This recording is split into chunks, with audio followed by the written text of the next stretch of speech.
Hello all. Today we will be breaking down the previous year questions and the most important questions on Rawls theory of justice.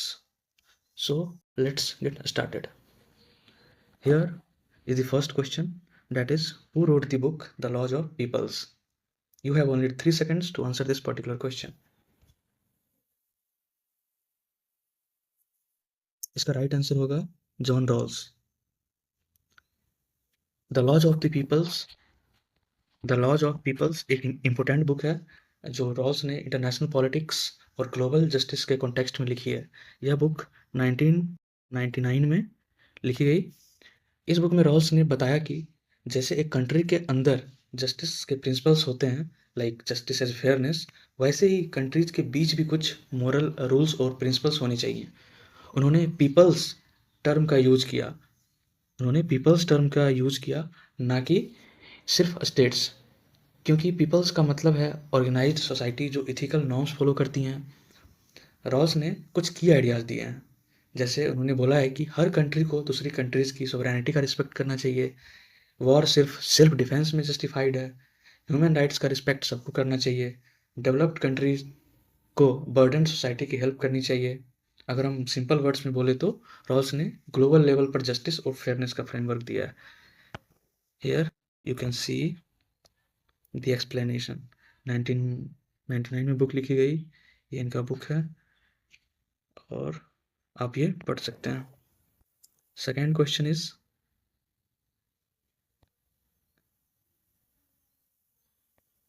arrange Rawls theory of arrange John Rawls' writings in chronological order, which indicates his evolution as a philosopher of eminence. ये 2024 में पूछी गई थी question. आपको इसको arrange करना है. You have only 5 seconds to answer this question.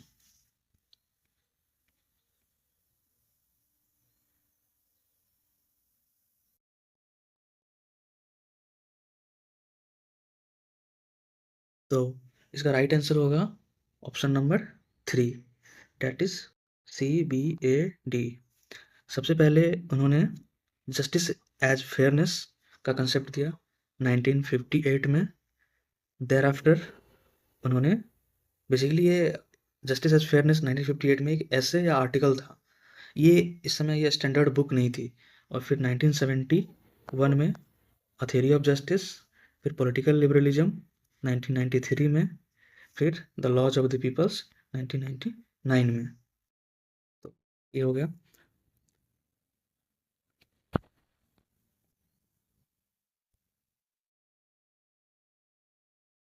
तो आप देख सकते हैं, और ये 1958 में लिखी गई बुक, ये आर्टिकल थी but not a standard book. This is the first formal presentation of his ideas of justice as fairness.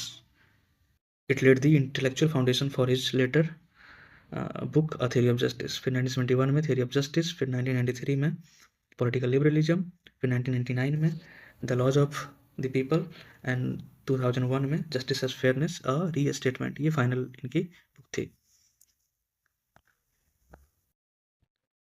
Here is the third question. Which of the following concepts are associated with John Rawls?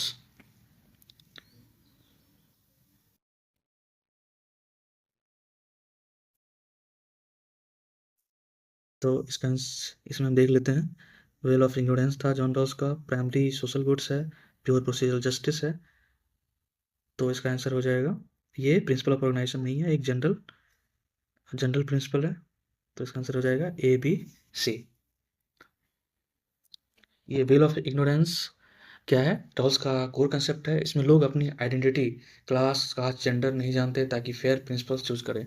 फिर primary social goods क्या है? ये भी Rawls का एक important idea है. इसमें include होते हैं rights, liberty, income, wealth, opportunities. और प्योर प्रोसीजरल जस्टिस क्या है? रॉल्स ने प्योर प्रोसीजरल जस्टिस के बारे में बोला है. उनका उनका मानना है कि अगर प्रोसेस फेयर है तो आउटकम ऑटोमेटिकली फेयर माना जाएगा. ठीक है, आप यहाँ पे एक्सप्लेनेशन रीड कर सकते हैं. ठीक है, ये थी fourth question. Which of the following two are correct? According to Auguste Comte, the principal methods are observation, experiment, and comparison. According to Bluntschli, the true methods are philosophical and historical. Third option is very few thinkers use pragmatic and inductive methods in contemporary times. Fourth option is John Rawls had used deductive and dogmatic methods. तो ये first statement correct है. According to August Comte the principal methods are observation, experiment and comparison. Comte ने, August Comte की बात करें तो August Comte ने positivist methodology दी थी. उनके अकॉर्डिंग मेन मेथड्स हैं ऑब्जर्वेशन, एक्सपेरिमेंट, कंपैरिजन. ये पहला स्टेटमेंट करेक्ट है. दूसरा statement according to Bluntschli the true methods are philosophical and historical, ये भी सही है. इनके अकॉर्डिंग जो ट्रू मेथड्स हैं वो फिलोसफिकल और हिस्टोरिकल हैं. थर्ड ऑप्शन रॉन्ग है. Very few thinkers use pragmatic and inductive methods in contemporary times. ये गलत है क्योंकि आज के टाइम में इंडक्टिव और प्रेगमेटिक मेथड्स का यूज काफ़ी ज़्यादा होता है, स्पेशली एम्पिरिकल रिसर्च में. और ये फोर्थ ऑप्शन भी गलत है. John Rawls had use deductive and dogmatic methods. John Rawls ने डिडक्टिव मेथड तो यूज किया है, जैसे रिफ्लेक्सिव इक्विलिब्रियम मेथड यूज किया, लेकिन डॉगमेटिक मेथड यूज नहीं किया है. इसलिए ये स्टेटमेंट हाफ करेक्ट है और हाफ इनकरेक्ट है, मतलब गलत है. तो इसका करेक्ट पूछा है तो हो जाएगा 1 and 2 ओनली. आप यहाँ पे एक्सप्लेनेशन भी देख सकते हैं. अगस्ट कॉम्टे, ब्लंट्सली, फिर कंटेम्परेरी थिंकर्स, जॉन रॉल्स. ठीक है. The core idea of justice as fairness in Rawlsian theory flows from. Individual हो जाएगा यहाँ पे right answer. In Rawls' framework, justice doesn't come from a pre-existing state or an abstract society. It is constructed through a hypothetical agreement made by free and rational individuals.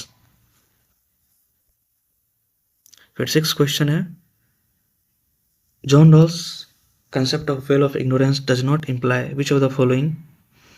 First option is no one knows his place in society, no one knows his class, position or social status, no one knows his fortune in the distribution of natural assets.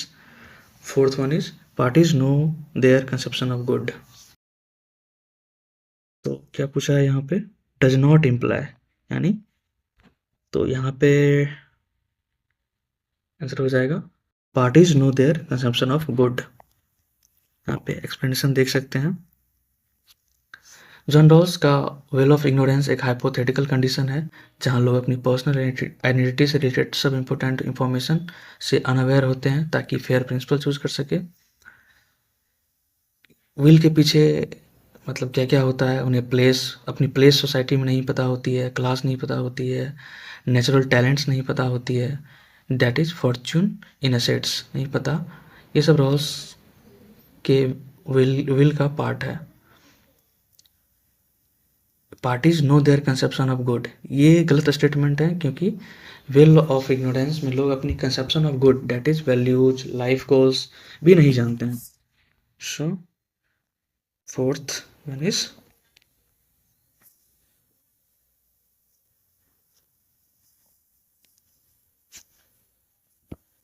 Not imply.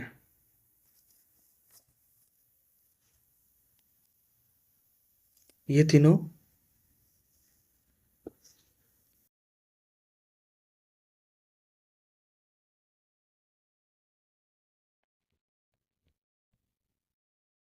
Next question देखते हैं.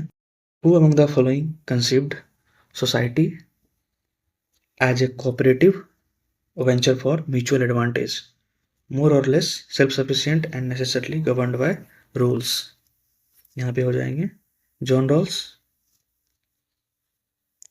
John Rawls ने अपनी famous book a theory of justice 1971 में society को define किया है as a cooperative venture and mutual advantage. Society, इसका मतलब सोसाइटी एक ऐसा सिस्टम है जहाँ लोग मिलकर कोऑपरेट करते हैं, सब लोग एक दूसरे के साथ रूल्स फॉलो करते हुए बेनिफिट शेयर करते हैं. ये सिस्टम सेल्फ सफिशिएंट होता है और रूल्स से गवर्नड होता है. ठीक है. और ये बाकी सब ऑप्शन नहीं होगा क्योंकि Robert Nozick new liberal thinkers हैं. ये प्रोग्रेसिव टैक्सेशन के अगेंस्ट में थे, उनको बॉन्डेड लेबर बोलते हैं। फ्रेडरिक हाइक भी न्यू लिबरल थिंकर्स हैं। ठीक है, कार्ल मार्क्स तो बताइए आपको, मार्क्सिस्ट थिंकर,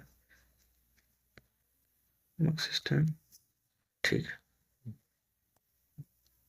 देख सकते हैं एक्सप्लेनेशन ऑफ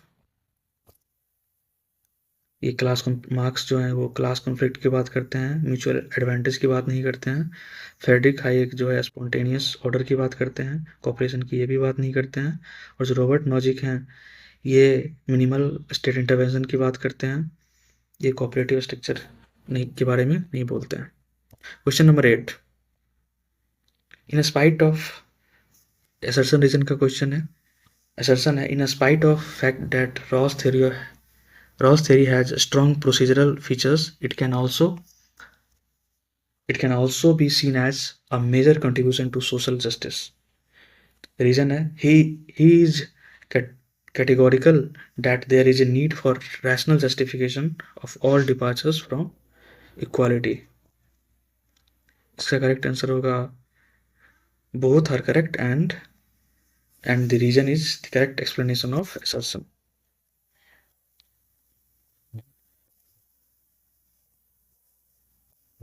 एक्सप्लेनेशन देख सकते हैं आप। रॉस थ्योरी, जॉन रॉल्स की थ्योरी में स्ट्रॉन्ग प्रोसीजरल फीचर्स हैं, जैसे original position, well of ignorance, फिर भी ये सोशल जस्टिस का एक मेजर कंट्रीब्यूशन है। ये स्टेटमेंट ट्रू है क्योंकि रॉल्स सिर्फ फेयर प्रोसीजर नहीं देते बल्कि जस्ट आउटकम्स जैसे फेयर डिस्ट्रीब्यूशन भी इंश्योर करते हैं। रीजन में है, रॉल्स क्लियर कहते हैं कि इक्वालिटी से किसी भी किसी भी डेविएशन को रैशनली जस्टिफाई करना होगा। इसी से उनका डिफरेंस प्रिंसिपल आता है। इनइक्वालिटी तभी अलाउड है जब सबसे डिसएडवांटेज्ड को बेनिफिट हो, ये भी ट्रू है, और इसलिए दोनों स्टेटमेंट करेक्ट है और ट्रू एक्सप्लेनेशन भी है। Question number 9, match the followings. ठीक है, इधर लिस्ट 1 ऑथर्स हैं और लिस्ट 2 कंसेप्ट्स हैं। तो सबसे पहले देखते हैं जॉन रॉल्स प्राइमरी गुड्स की बात करते हैं। हार्सामी ये बात करते हैं इक्वालिटी ऑफ वॉट की, और रिचर्ड जे आंसन है ये बात करते हैं मैक्सिमम प्रिंसिपल की, और एलेक्से कैलोनिकस हैं ये जस्टिस एज फेयरनेस की बात करते हैं।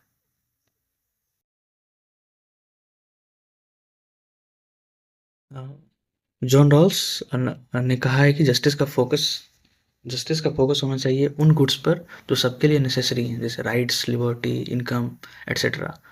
हर्सानी ने कंसेप्ट इक्वालिटी ऑफ वॉट के बारे में बताया है। हर्सानी ने इक्वालिटी और यूटिलिटी के पर्सपेक्टिव से डिबेट किया है। फिर रिचर्ड जे आंसन ने रॉल्स के मैक्सिमिन अप्रोच पर काम किया और उसको डिस्कशन या क्रिटिक किया। फिर जस्टिस एज फेयरनेस, कैलिनिकोस ने रॉल्स की थ्योरी जस्टिस एज फेयरनेस को एनालाइज और क्रिटिसाइज किया। तो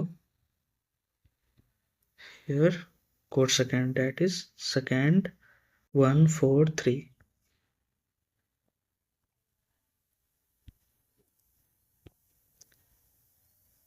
ठीक है, आप एक्सप्लेनेशन पढ़ सकते हैं यहाँ पे।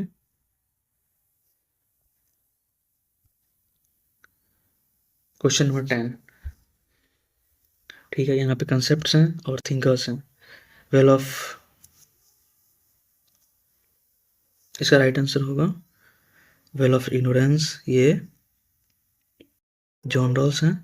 एलिनेशन का कंसेप्ट कार्ल मार्क्स देते हैं, और पीसमिल सोशल इंजीनियरिंग की बात करते हैं कार्ल पोपर, और नाइट वॉचमैन स्टेट की बात करते हैं रॉबर्ट नॉचिक, जो कि एक न्यू लिबरल थिंकर है। ठीक है, तो इसका आंसर हो जाएगा 2413। ए का 2 हो जाएगा, बी का 4 हो जाएगा,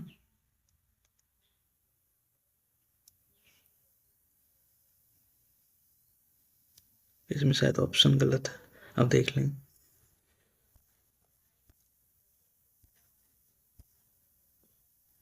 Question number 11. According to John Rawls, what is first virtue of social institutions? तो इसका आंसर होगा जस्टिस।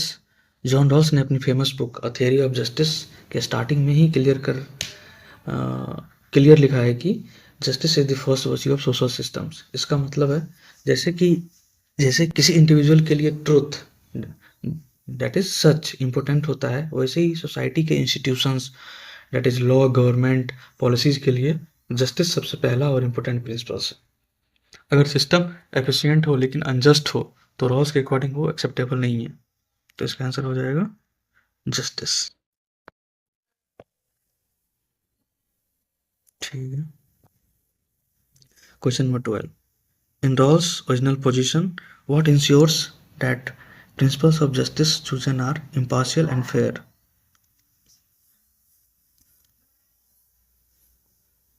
इसका आंसर होगा द वेल ऑफ इग्नोरेंस।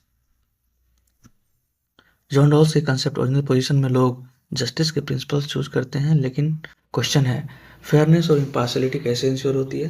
वो है वेल ऑफ इग्नोरेंस से। यहाँ पे एक्सप्लेनेशन पढ़ सकते हैं आप। Which principles does Rawls which principle does Rawls state must be satisfied before difference principle can be applied?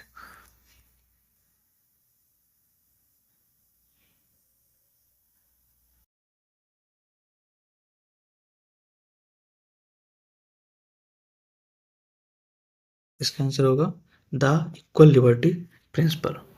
John Rawls के अकॉर्डिंग उनके टू प्रिंसिपल्स ऑफ जस्टिस एक lexical order that is priority order में arrange होते हैं। पहला principle है equal liberty principle, सबको equal basic freedoms मिलनी चाहिए that is speech, expression, rights.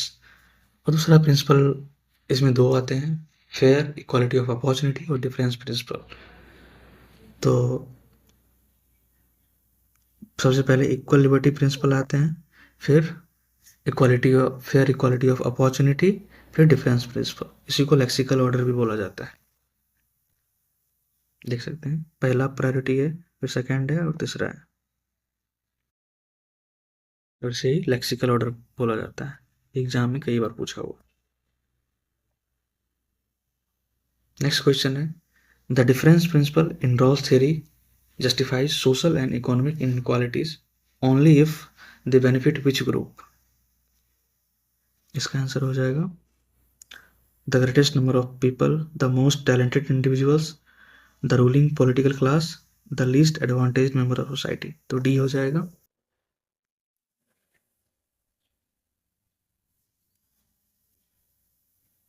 John Rawls का डिफरेंस प्रिंसिपल उनकी थ्योरी या थ्योरी ऑफ जस्टिस का कोर पार्ट है।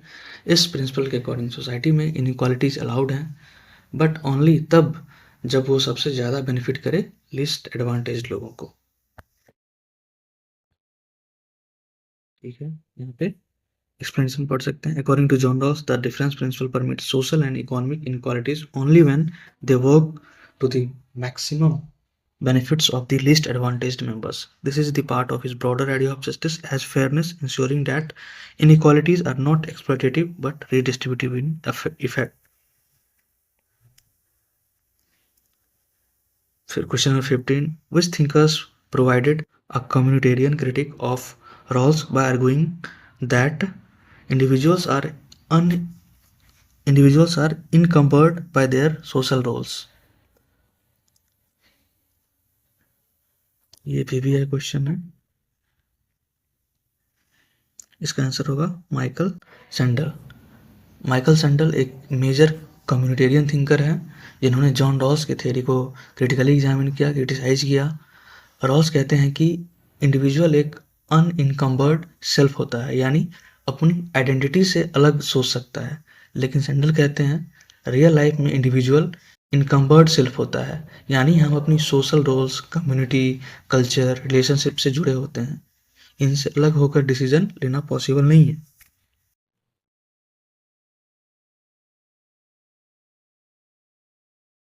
तो right answer is Michael sandal.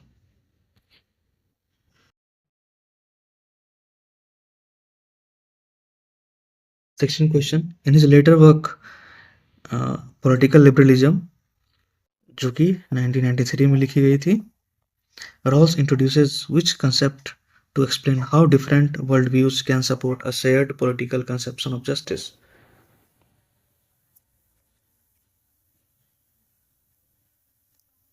इसका आंसर होगा overlapping consensus.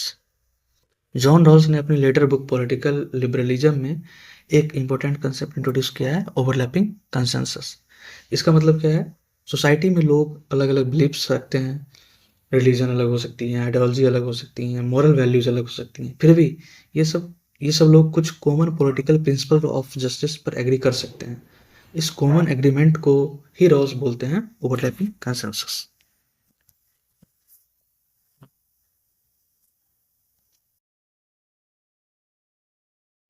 In political liberalism, John Rawls introduces overlapping consensus to address pluralism in modern societies. It means that people with different moral, religious, or philosophical doctrines can still agree on a shared political conception of justice, even if their reasons differ. This ensures stability in our diverse democracy. Question number 17. Which of the following is not considered a primary social good by Rawls? पहला option है income and wealth, दूसरा है the basis of self respect, तीसरा है natural talents like high IQ, and चौथा है rights and liberties.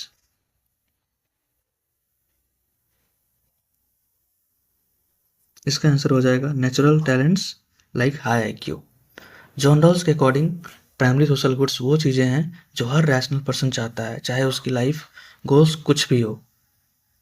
Primary social goods include क्या क्या होती हैं? Rights and liberties, income and wealth, opportunities, basis of self respect. ये सब सोसाइटी डिस्ट्रीब्यूट करती है, इसलिए इन्हें सोशल गुड्स बोला जाता है. Natural talents like high IQ ये प्राइमरी सोशल गुड्स नहीं है, क्योंकि ये नेचुरल इंडोमेंट्स हैं, यानी बाय बर्थ मिलते हैं. ये सोसाइटी इन्हें डायरेक्टली डिस्ट्रीब्यूट नहीं करती, इसलिए ये natural talents like high IQ हो जाएंगे.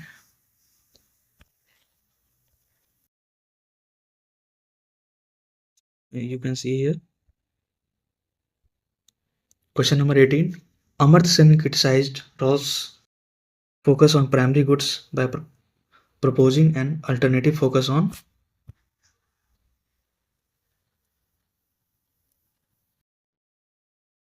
इसका आंसर हो जाएगा बी, कैपेबिलिटीज. अमर्त्य सेन ने जॉन रॉल्स की थ्योरी को क्रिटिक किया, स्पेशली उनके प्राइमरी गुड्स कंसेप्ट्स को. रॉल्स का फोकस है लोगों को प्राइमरी गुड्स इक्वल मिलने चाहिए. सेन का कहना है सिर्फ गुड्स देना इनफ नहीं है, इम्पोर्टेंट ये है कि लोग उन गुड्स का यूज करके क्या अचीव कर पा रहे हैं. हमने पढ़ा था थ्योरी वाले चैप्टर में कि नीति वर्सेस न्याय का कंसेप्ट. जो रॉल्स हैं वो न्याय, जो आउटकम्स की बात करते हैं, और रॉल्स हैं वो प्रोसीजर की बात करते हैं. ठीक है, एक्सप्लेनेशन देख सकते हैं. क्वेश्चन नंबर 19 है Rawls theory of justice is often described as deontological because.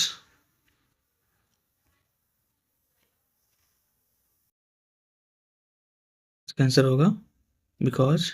पहला ऑप्शन है it aims to maximise the total happiness, it is based on the divine will, it prioritise the right over the good, it focuses solely on historical property rights. तो इसका answer हो जाएगा C, it prioritises the right over the good. John Rawls की theory को deontological इसलिए बोला जाता है क्योंकि ये right, that is what is just, को गुड, व्हाट इज बेनिफिशियल और डिजायरेबल से ऊपर रखती है. इसका मतलब है पहले डिसाइड होगा कि कौन सा एक्शन या रूल मॉरली राइट है, उसके बाद देखा जाएगा कि उससे क्या रिजल्ट्स आते हैं. रॉल्स के लिए जस्टिस के प्रिंसिपल फिक्स्ड मॉरल रूल्स हैं, इन्हें सेक्रीफाइस करके हैप्पीनेस मैक्सिमाइज नहीं की जा सकती.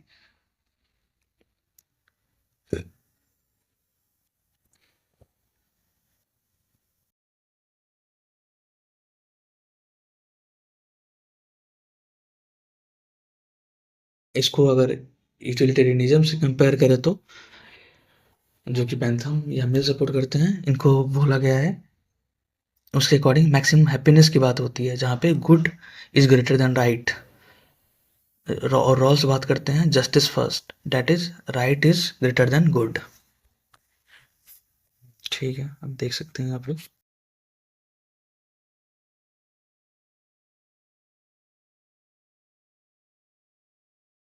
Question number 20, which of the following describes Rawls pure procedural justice. पहला ऑप्शन है a situation where there is an independent criteria for what is a just result and a procedure guaranteed to lead to it. A situation where justice is determined solely by the historical entitlement of the participants. तीसरा है situation where there is an independent criteria for the right result but no feasible procedure to ensure it. D है a situation where there is no independent criteria for the right result but there is a fair procedure such that the outcome is likewise fair. तो इसका answer हो जाएगा D. John Rawls ने justice के 3 types बताए हैं, perfect procedural justice, imperfect procedural justice and pure procedural justice. Pure procedural justice क्या होता है? कोई फिक्स्ड या इंडिपेंडेंट स्टैंडर्ड नहीं होता है कि रिजल्ट क्या होना चाहिए, सिर्फ procedure that is process fair होना चाहिए। अगर प्रोसेस फेयर है तो रिजल्ट ऑटोमेटिकली फेयर ही माना जाएगा। ठीक है, a situation where there is no independent criteria for the right result but there is a fair procedure such that the outcome is likewise fair. Question number 21, in the context of roles lexical priority which sequence is correct। हमने कुछ देर पहले देखा कि सबसे पहले क्या आता है,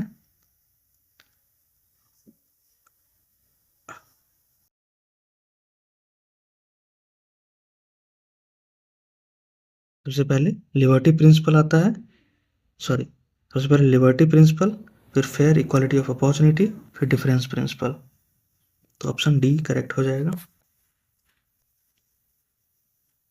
ठीक है, लिबर्टी प्रिंसिपल, फिर फेयर इक्वालिटी ऑफ अपॉर्चुनिटी, फिर डिफरेंस प्रिंसिपल।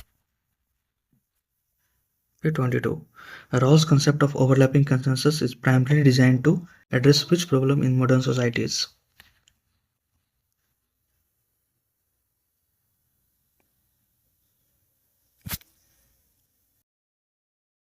इसका आंसर हो जाएगा A, the fact of reasonable pluralism in democratic societies.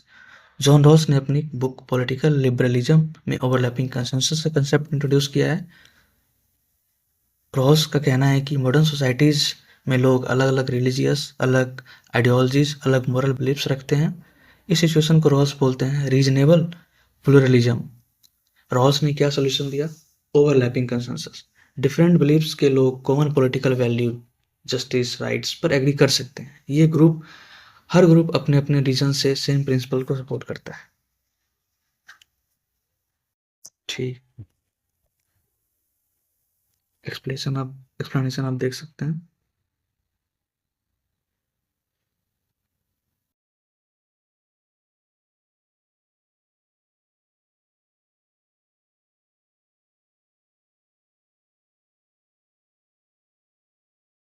ठीक है, question number 23, in the laws of peoples what is the name Rawls give to societies that are not liberal but are still members in good standing of the society of peoples.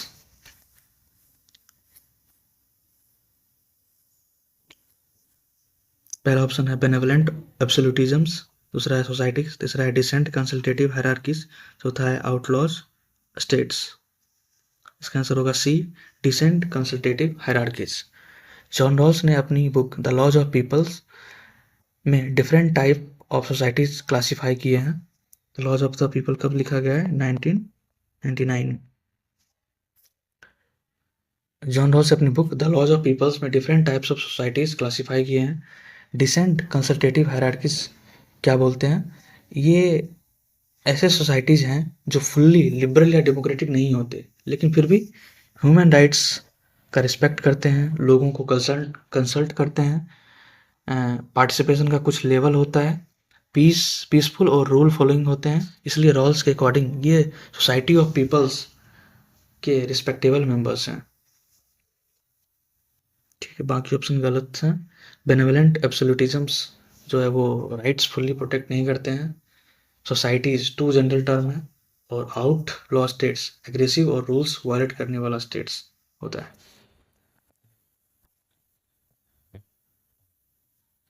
Explanation आप पढ़ सकते हैं।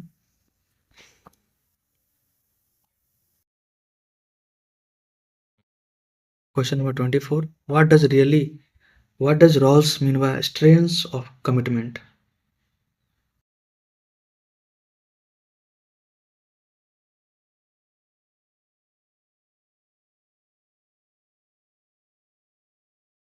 इसका answer होगा D, the idea that parties will not choose principles they can not realistically honour in the long run. इसका मतलब क्या है, जब लोग जॉन रॉल्स के थ्योरी में स्ट्रेंथ ऑफ कमिटमेंट एक इम्पोर्टेंट आइडिया है जो अ थ्योरी ऑफ जस्टिस में आता है। इसका मतलब क्या है, जब लोग ओरिजिनल पोजीशन में प्रिंसिपल्स चूज कर रहे होते हैं तो वो ऐसे रूल्स चूज नहीं करेंगे जिन्हें वो रियल लाइफ में फॉलो ही ना कर पाए, क्योंकि अगर प्रिंसिपल्स बहुत हार्श या इम्प्रैक्टिकल होंगे तो लोग उन्हें एक्सेप्ट नहीं करेंगे, सोसाइटी अनस्टेबल हो जाएगी। सिंपल में इसको बोल सकते हैं, लोग वही प्रिंसिपल्स चूज करेंगे जो प्रैक्टिकली पॉसिबल हो, जिसे वो लॉन्ग टर्म में कमिट कर सके। तो correct answer is D.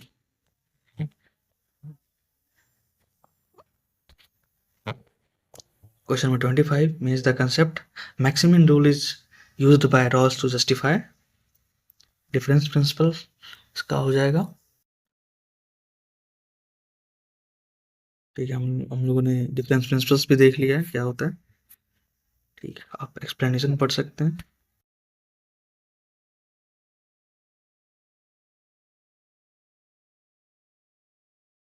Twenty-six number question, which work of Rawls specifically addresses the concept of public reason? इसका आंसर होगा सी, पॉलिटिकल लिबरलिज्म। जॉन रॉल्स ने पब्लिक रीजन का कंसेप्ट मेनली अपनी बुक पॉलिटिकल लिबरलिज्म में develop किया है। Public reason क्या होता है, जब सिटीजन्स और लीडर्स पब्लिक पॉलिटिकल इशूज जैसे लॉज कॉन्स्टिट्यूशन पर डिस्कशन करते हैं तो उन्हें ऐसे रीजंस देने चाहिए जो सब लोग एक्सेप्ट कर सकें, चाहे उनकी पर्सनल बिलीव्स अलग हो। इसका एम है फेयरनेस, लेजिटिमेसी, डेमोक्रेटिक स्टेबिलिटी। ठीक है,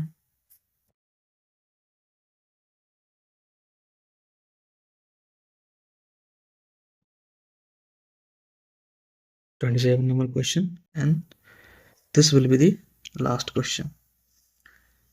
एक्सेप्शन है, Rawls theory is a form of procedural justice. Reason है, it assumes that if the initial stage is fair then the resulting principle will be fair. तो हम लोगों ने ऊपर भी देखा और हम लोगों ने थ्योरी वाली क्लास में भी पढ़ा था, दोनों सही है इसलिए हो जाएगा, और इसका करेक्ट एक्सप्लेनेशन भी है इसलिए डी हो जाएगा। Both A and R true and R is the correct explanation of A.